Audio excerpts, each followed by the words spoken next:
Yo, what's up, folks? This Impact, and I want to take this time to welcome you all back to the Hurt Business 101.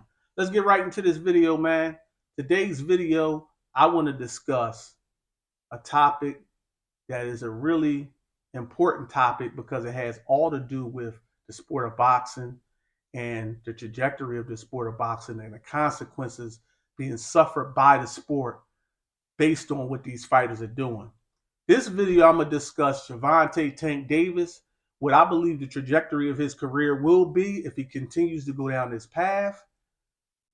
Will we remember Gervonta Tank Davis? How will we talk about him in the future? Or will he just be a guy we used to watch fight and nothing more? Let's get right into this video. Before we get into the content, man, I just want to ask you guys, if you like this video, please hit the thumbs up button. If you don't like the video, hit the thumbs down button. Let me know what you disagreed about, any points that you think I missed out on, or whatever, whatever your point was that you wanted to make about what I had to say. Also, if you like this video or any of my videos, even if you disagree, if you think the content was great, hit the subscribe button, hit the bell icon so you can be notified whenever I drop new videos. Let's go. Listen, this video, I'm going to ruffle some feathers. I know some fans get emotionally attached to fighters and they feel like you're attacking their heroes, or they feel like you're attacking a guy that they really like and they enjoy. I want you guys to step outside of that, if at all possible, for a moment and understand what I'm saying. When I look at Gervonta Tank Davis, he's a fighter I like. I'm not ride or die with anybody. Give me the fights. I'll pay the money for them. I'll acknowledge your greatness. I'll break your fights down. I'll do all of that. But when I look at Gervonta Tank Davis, this is what I see. I see a guy that has the speed, the power, agility, accuracy, athleticism, ring IQ, all around great awareness, tough as nails, has a good chin, durability, stamina. He has defense. He has everything that a fighter needs to be great in the sport of boxing. But the problem I had with Gervonta Davis is the fact that all of those things I spoke has to do with what he does once he's actually in the ring. And I still have to have these conversations about him. Listen, the sport of boxing is very easy to find out who the best. Guys have a weight class. Guys can fight against each other, eliminate each other. Even in losses, these guys have the ability to come back, rematch. They got a chance to, we have the ability to find out who's who and what's what. And that's what the sport is based on. It's based on our thirst for violence. As much as people don't want to realize, boxing is a sport, but boxing fuels the thirst for blood and violence that all of us that like combat have inside of us. And we love to see it when the competition is at its highest. We don't want to see lambs just getting slaughtered. We like to see two titans go head to head and clash, and these fighters not giving it to us. We got networks leaving boxing left and right. HBO, Showtime, they out. I never thought I would see HBO and Showtime out of boxing, but yet here we are. And the reason networks is leaving, once again, it has nothing to do with the fact that we just in a society where people got everything at their fingertips, the excuses that people want to make. Because all of those platforms have mobile apps that cost $5, $6 to have it on your phone, on your tablet, on the go. They're leaving because these guys are not fighting each other. They're picking and choosing. They're taking the path of least resistance, and the networks have too many outlets to make money than to be dealing with this nonsense. So they'll bounce. So now we have a situation with Gervonta Tank Davis, after his team and him stressing to us how he's comfortable at one weight. He doesn't have to go outside of that and blah, blah, blah. We don't have to go down that rabbit hole. Is now in discussions to fight Conor Benn, which is a 147-pound dope cheat that his own country doesn't want him over there fighting. So he has to flee to America where, hey, it's the Wild Wild West. We'll accept anything. Hey, what did the judge say? They said he was clean. That's all we need. As long as you beat the case, the other countries say, yeah, I know what the judge said, but we know he's doping. That shit don't get in your system No other way. It's not in any foods. It's not in medications. No, you had to take that. And when you're taking, you had the intentions of gaining a edge on people. So now he's able to fight over here. He's willing to forget about all of that Devin Haney balloons up to 165 stuff to go in here with a guy in Conor Ben that weighed into his fight at 170 pounds the morning of. Devin Haney weighed in at 165, but that was too much weight. Tank is too small, which he's 5'5". Manny Pacquiao was 5'5". Armstrong was 5'5". Isaac Pitbull Cruz is 5'3", and he's going up to 140 to fight Rolly Ramirez. These guys in the past have went up and being short. It's not a height division; it's a weight division. Don't how many times I gotta tell numbskulls about that. So now we dealing with this stuff. So now Conor Ben weighs in at 170 pounds the morning of. Now they don't fight until around 3-4 o'clock. I'm sure me knowing how the sport works and how rehydration works, when people try to tell me that I don't know, when I actually spent time in gyms and I've been seeing guys actually trying to make weight and faint, I've seen it with my own eyes, but I don't know what I'm talking about. Can't tell me nothing about that unless you've been there to see it or you've been through that. So now he's probably gained an extra 10 pounds of rehydration after he ate him a nice breakfast after he weighed in the next morning. He's probably 180 walking into the ring. But that's being ignored. You're willing to fight him because he has a style that you know he's coming after you. He charges. He throws and wings wild shots and exposes himself and leaves himself leaky as a bad pipe in the cellar base in the basement. And you know that you got an opportunity to clip him. But your trainer says when it comes to fighting a guy like Shakur Stevenson, they're using his weakest moment against him for a reason he didn't want to fight. They didn't want to fight the guy in the beginning. They didn't want to fight that guy because he presented a problem stylistically. His trainer echoed that when he said, why would I put Tank in a situation like that where we can't do what we do?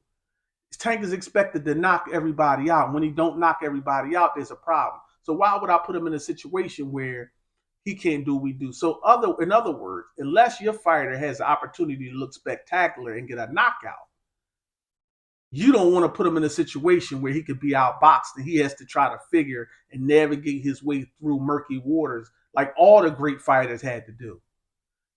This is the reason why I believe Gervonta Tank Davis is not going to be remembered.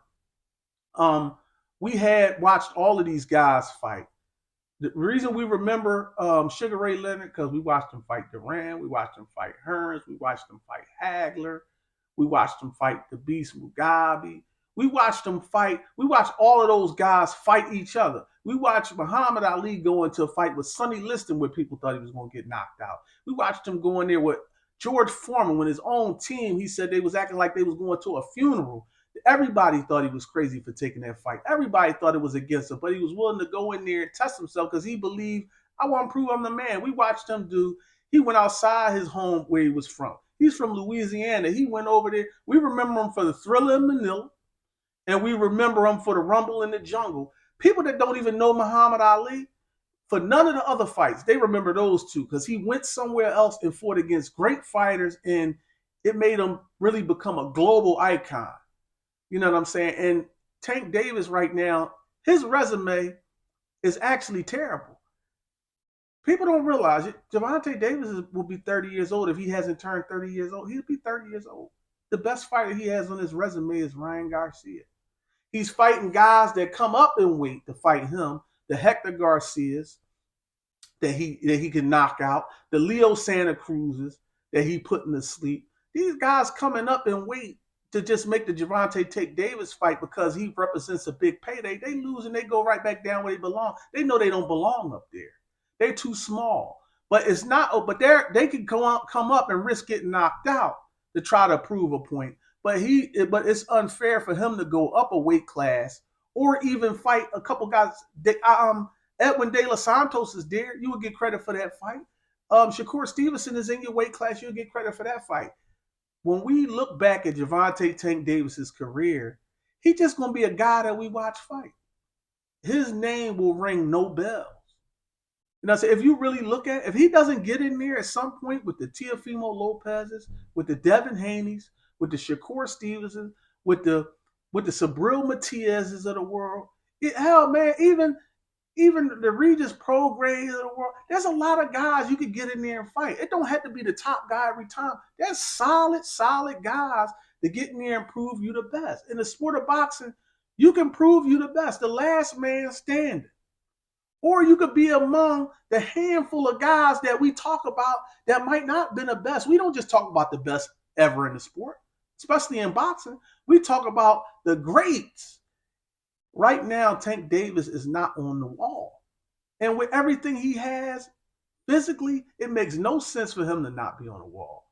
Listen, if you want to be like a type of like a fanatic, a fanboy for a guy, you'd go ahead and do that. But Gervonta Tank Davis has no excuse to have this shitty resume at the age that he's at. And I hold him and Canelo to a higher standard because they have the ability to fight whoever. If they say they want to make a fight with a guy, guy's going to make it. The guy's going to take short money and everything because they know that that's a big payday. See, when you have that type of power to make it, I really hold you accountable. Now, when you one of the guys that's hunting guys and you trying to get them and you can't get them in the ring, I don't really judge your resume as much because I'm looking at it like he's trying to get the guys in the ring, but he don't have the power to force these guys.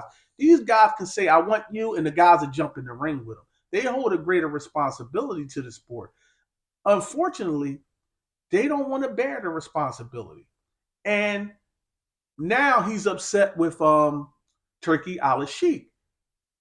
How can you be upset with a guy that never disrespected you at all? He simply said he wants to get you over in this country to fight against Devin Haney.